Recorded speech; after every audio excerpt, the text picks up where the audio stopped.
दोस्तों, क्या साहेब और साहेब के हनुमान के बीच सब कुछ ठीक नहीं चल रहा? क्योंकि चिराग पासवान जो कभी खुद को मोदी का हनुमान बताते थे, उनकी पार्टी के एक बहुत ही करीबी नेता के ऊपर ईडी की ताबड़तोड़ कार्रवाई शुरू हो चुकी है। दोस्तों, इस वक्त की सबसे बड़ी खबर जो बिहार से आ रही है कि चिराग पासवान के करीबी और एलजेपी में नंबर 3 के नेता हुलास पांडे के यहां ईडी की छापेमारी हुई है। ईडी की यह छापेमारी बिहार में ऐसे समय में आ रही है जब राज्य में कुछ ही महीने में विधानसभा का चुनाव भी होना है और नीतीश कुमार के पलटी मारने के खबरों से बाजार पूरी तरीके से गर्म है और कहा जा रहा है कि चिराग पासवान भी मोदी जी से ऐसे समय में दूरी बना रहे हैं। क्या अमित शाह के बाबा साहेब अंबेडकर पर दिए बयान की वजह से एनडीए में बिहार चुनाव से पहले भारी टूट पड़ चुकी है? अगर बिहार में एनडीए गठबंधन टूटता है तो इसका असर केंद्र की मोदी सरकार पर जरूर पड़ेगा। तो क्या एक बार फिर से ईडी का इस्तेमाल करके साहेब एनडीए गठबंधन और अपनी कुर्सी दोनों ही बचाने में लग चुके हैं? अमित शाह के अंबेडकर पर बयान के बाद क्यों मामला बिगड़ता चला जा रहा है? और क्या एनडीए के दल अपनी राह अब भारतीय जनता पार्टी से अलग करने में लग चुके हैं? और आखिर चिराग पासवान के करीबी नेता के यहां क्यों हुई ये छापेमारी, बताएंगे आपको इस वीडियो में, तो बने रहिए देश नीति के साथ।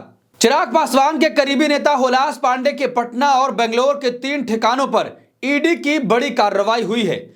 दोस्तों, यह खबर बहुत बड़ी है क्योंकि चिराग पासवान जो कि एनडीए के हिस्सा हैं और 5 सांसदों के साथ इन्होंने अपना समर्थन मोदी को प्रधानमंत्री बने रहने के लिए दिया हुआ है।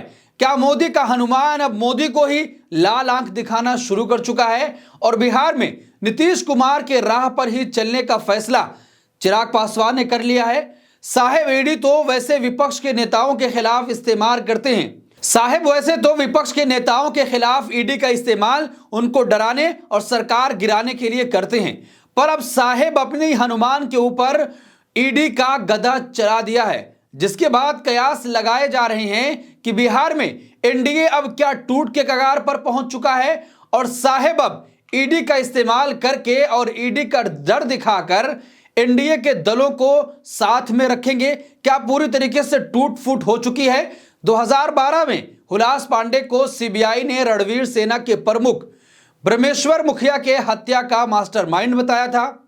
ब्रह्मेश्वर मुखिया की 1 जून 2012 को बिहार के भोजपुर जिले में अज्ञात हमलावरों ने गोली मारकर हत्या कर दी थी। सीबीआई के आरोप पत्र में आरोप लगाया गया कि हुलास पांडे ने अपना राजनीतिक प्रभाव खोने के डर से मुखिया की हत्या की साजिश रची। पांडे ने आरोपों से इनकार किया और इसे राजनीतिक साजिश बताया था। इस साल अप्रैल में एक विशेष अदालत द्वारा सीबीआई की चार्जशीट को खारिज करने के बाद उन्हें हत्या के मामले में राहत मिली थी, पर अब गड़े मुर्दे उखाड़े जा रहे हैं और एनडीए के नेताओं के ऊपर ही कार्रवाई की जा रही है। क्या साफ संकेत वहां से मिल चुका है कि एनडीए पूरी तरीके से बिहार में टूट चुका है? और जिस तरीके की खबरें आ रही हैं कि नीतीश कुमार मौन है और लोगों का कहना है कि जब नीतीश कुमार मौन होते हैं तब बिहार की राजनीति में कुछ बड़ा बदलाव आता है और नीतीश कुमार बड़ा फैसला लेते हैं। क्या जिस तरीके से चिराग पासवान के करीबी नेता के घर ईडी की कार्रवाई हुई है, क्या वो इसी का हिस्सा है? और इससे पहले एनडीए के सहयोगी दलों की जो मीटिंग अमित शाह ने जेपी नड्डा के घर पर बुलाई थी, नीतीश कुमार के साथ साथ चिराग पासवान भी उस बैठक में नहीं पहुंचे थे और सिर्फ पहुंचे ही नहीं बल्कि अपना कोई भी प्रतिनिधि भी नहीं भेजा। तब से ये चर्चा का विषय राजनीतिक गलियारों में बना हुआ है कि आखिर चिराग पासवान और बीजेपी के बीच में सब कुछ ठीक तो है ना? चिराग पासवान पहले भी ऐसे बहुत से बयान दे चुके हैं जिससे बीजेपी को टेंशन बढ़ती ही रहती है, चाहे वो जातिगत जनगणना का समर्थन हो या फिर लिटरल एंट्री का विरोध हो। चिराग पासवान ने कभी भी अपने सुर नहीं बदले और भाजपा पर दबाव की राजनीति करते आए हैं, पर अब जिस तरह से चिराग पासवान के करीबी नेता के यहां ईडी की कार्रवाई हुई है, उससे तो यही लग रहा है कि नकली चाणक्य एक बार फिर से राजनीतिक दलों को ईडी का डर दिखाकर अपने पाले में रखने की कोशिश में लग गए हैं। क्या जिस तरीके से चिराग पासवान ने इससे पहले भी कहा था, अगर कोई ऐसी बात होगी तो मंत्री पद को लात मारूंगा और पूरी तरीके से वापस आ जाऊंगा।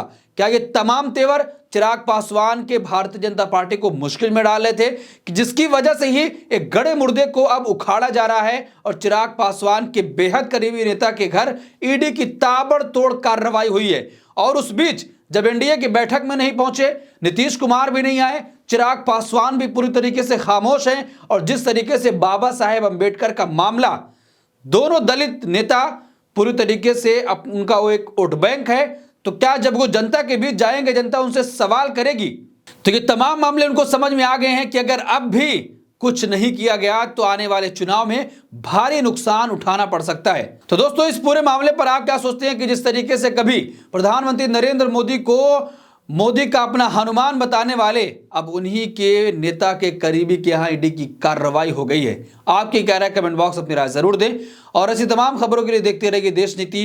धन्यवाद।